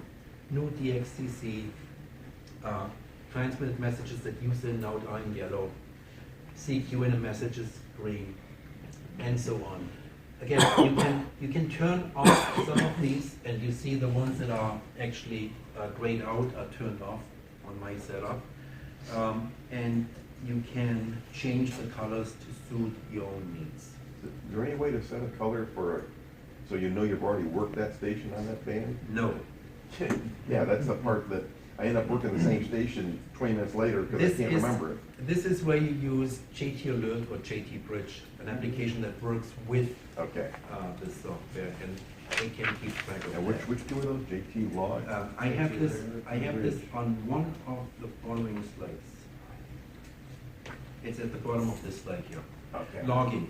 Oh, Software keeps its own ADIF log file in order to import into other logging applications or submit to Logbook of the World. That file needs to be processed. This can be done automatically if your system is set up that way, but if you do it manually, you need to know where it is, where this file lives. And you can actually go into the application, go to the file menu, say open log directory, and then it will bring up a file browser which shows you where that file is. Once you are in that directory, the file is called wsjtx_log.abi, and then you can just take that log, upload it to Logbook of the World using TQSL, the TQSL application that the ARL provides. Or you can import it into your own logger and that rely on your logging application to make that upload. As I said, it can talk to some logging software, and there is quite a bit of configuration that needs to be done both on WSJTX's side and your logging application side in order to have them talk to each other. And it can also talk to other supporting software like JT Alert for Windows or JT Bridge for the Mac. De-expeditions. If you are on a little island somewhere in the South Pacific for 10 days and you turn your FT8 on and everybody wants to work you, chances are you see that waterfall lit up in solid red and you can't really do anything. Because of that, Joe Taylor and his team added what they call the Fox and Hound mode to FT8. And that allows a de-expedition to actually work 3 stations or 4 stations at the same time. They don't have to wait 90 seconds to work each station. They can work stations in parallel. And because of that, they would configure their instance of the software as the Fox, and you would configure yours as the Hound. And then the protocol is a little bit different. In that case, you need your application set to split mode because the software will actually change its frequency on you while it's getting into a QSO mode. So you answer their CQ, and then once they talk back to you, the software says, okay, now it's your turn, and they move you to a reserved segment of that waterfall where only stations that are already acknowledged can be. And then you are cutting out interference, makes it much more likely that you have a successful QSO at the end. And you may want to read up on that if this is something that you want to do. The only important thing here is do not operate as a Fox unless you know exactly what you're doing. You will screw up things majorly for other people. So you really want to do the Hound then? Yes, usually unless you have a lot of money and are in a very nice location, you want to be the Hound. Yes? There's something basic to that, you maybe want to mention, you have to call above 1500. Yes, which is outside of that reserved frequency area, yes. Propagation FT8. We use Whisper to figure out how far our signal travels. We can also use FT8. I just send out a CQ, and then I'm getting back all these reception reports via PSK reporter and HAMLog. Don't want to go into any more details here. If you are interested in that, just go to PSK reporter, type in your own call sign, and see what the map shows. Here is something interesting. Pitcairn Island. I assume we all are aware of that, of the de-expedition that just was there. I had 2 contacts with them. FT8 with 5 watts. I sent an 11, a -11, I received a -15. And these are real, true reception reports. This is not just, okay, what does it sound like? Oh, 599. No, this is, the software does this. Nobody fudged with that. They sent me a -15. How do they calibrate that? I mean, receivers aren't. It's the noise. It's Based on the relative to the noise noise level. So that's the reference. Yes. What's the difference between FT8 and JT65 or 68? Different modes, and basically how how lonely you will be on the band if you use one of those. JT65, if you don't actually schedule something, chances are nobody will sit there and listen to you. Okay. And yes, I also got it on CW. Excellent. So this is what it looks like. 5,753 miles with 5 watts in FT8. And a piece of wire. How many watts were you on CW? 100. How fast we go. This is again a screenshot of PSK Reporter. One thing that PSK Reporter does, it does not just do FT8. It does a whole bunch of modes, and you can change the mode at the top. It also does CW, so the reverse beacon network is feeding data into the into PSK Reporter. So you can actually see all the spots that you got with your CW CQ via the reverse beacon network on this map, if you filter for CW. Or your digital modes. Or your other digital modes, yes. Yep. Hence the name PSK Reporter. This was built when PSK was actually still being used. Ham spots, different way to get your data, not a map, just table form. And I said, remember this call sign. This is a very crude screenshot done with my cell phone off my screen. See this call here? Oh, he worked the van himself.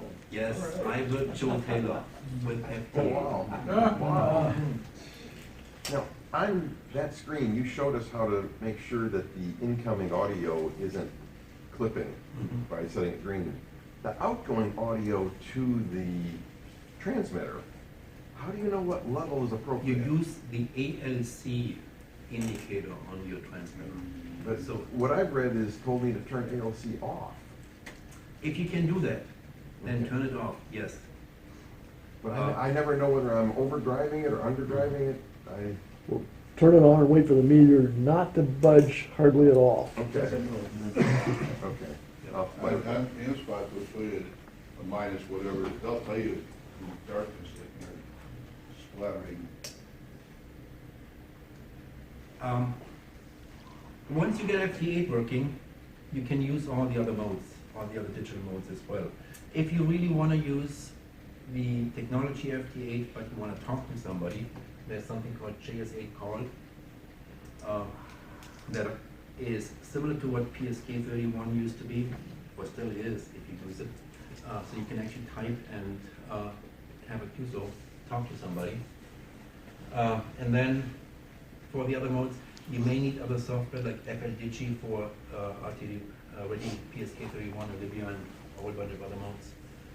But because you already know that your setup works, it's fairly easy to get that to work as well. And we are at the end. Any questions that I have not answered yet? Is this used on UHF, VHF in any way? Yes. When you look at that that pull-down menu that shows the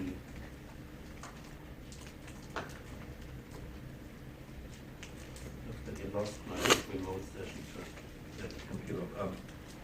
When you look at that pull-down menu that lists the frequencies, you will see UHF, VHF as well. But you use single sideband and you use upper sideband, regardless of which band you're on. Moonbounds? Just a second. Is this only practical with directional antennas, or can you use No. omnidirectional antennas as well? I have a piece of wire in my backyard. So yeah, it works. Regardless of what you have, white spaghetti might work. Yeah, for moonbounds, would FT8 be the proper? No, for moonbounds chances are you would use something different. Originally, I think they used JD65 for moonbounds, but I don't know whether any of the other methods would be easier. That's not something I do. As I said, I only have a piece of wire. Right. For moonbounds, that will not work. I know that. Anything else? Just want to initiate a CQ. You click what, that lower box? You- And then enable transmit? You select the check box or that radio button next to your CQ message, and then you enable transmit. And then, based on which slot you've selected, it will automatically go into CQ. And if you've selected answer first call, then it will automatically go from there and finish that queue. So just like it did here while we were looking at something else. And so once I've had the experience of sending CQ or calling somebody, and it goes through 2 or 3, 4 iterations, and then I see he's responding to somebody else, so I click stop transmit. Just keep on going. And then, but then like 2 minutes later, I notice he's calling me. Yep. But now I don't know how to initiate the thing to start answering. You double click on the line that with his call sign decoded. So you just double click on that. Okay. And then from there on it will go automatically. And then it'll start the sequence. But you can just keep on calling that station. If you call CQ, just keep on calling. Yeah, When he gets tired of it, he'll get back to you. Yeah, if he can actually hear you. Just want to mention the timeout timer. Yes. Which you don't have the screen up anymore, but if you look at the bottom right corner, there is a countdown timer in minutes. If you click on it, I found out accidentally, it resets it, because if you want to keep calling and you let it time out, it'll stop. And then you have to re-engage. If you click on that little corner minute counter, it'll actually reset back to. Actually, it's not just there. If you click anywhere on the app, it will reset that counter. Good. So down here you see that timeout, Okay. 5 minutes. I don't know what the default setting is. It's lower than that. I just upped it to 5 Yeah. myself. Yeah. You can actually set that up to 45 minutes if you want to, and then just let it run. But the nice thing to do is to keep that short so that you don't just, without being at the computer, forgetting about what you were doing, have your computer send out CQ for the next half hour. Yes. When I click on select, I click on 40 meters, I have 2 choices of selecting 7.074 and 7.078. 0.74, I don't get anything up on the waterfall. On 7.8, I get the waterfall, but nothing decodes. That's a bit odd because you should see signals on 7.4. 7.8 sounds more like I've been through all the modes. Is it region I've 3? been through all It is that. by default there. I don't know why, but both of them are there. You're right. Nothing happens on the others. I think 7.8 was what they used when they first introduced the new version of the protocol, the FT8 protocol. They said use something that's away from the regular band so that you don't interfere and know that whoever is up there uses the same version of the software. Yeah, it's interesting. It's still there, even on the latest flavor of it. It's still showing there. Yeah, there's nothing on that. Sounds like a contest, FT4 is actually the contest. So if you really want to be into contesting, you don't want to spend 15 seconds for each time slot. 7.5 seconds, that's what you want to do. Cut that down to the bare minimum. I have two on 20 and 2 on 6 also to select from. Okay. You got a minute after this, so I've got a screen print of that 40 meter. When you Maybe you can explain it to me because I can't figure it out. It's possible if you've ever went into fox and hound mode, if you ever tried to work with the expedition, you have to add new frequencies to that drop down. Makes it a little bit more complicated. It's not just checking that one checkbox. Fox and hound mode cannot be used on the regular FT8 frequency. It needs to be done somewhere off, and it will not work if it's the regular frequency that you've selected. So you need to put a new frequency in, and then that will show up in that list. But you can also remove frequencies again. Going into configuration with the frequencies tab, you can click on one and then say delete that from the list. Thank you. Yeah, if you got a minute after this, I'll show you the printout, the screen for that. Thank you very much, by Yeah, the way.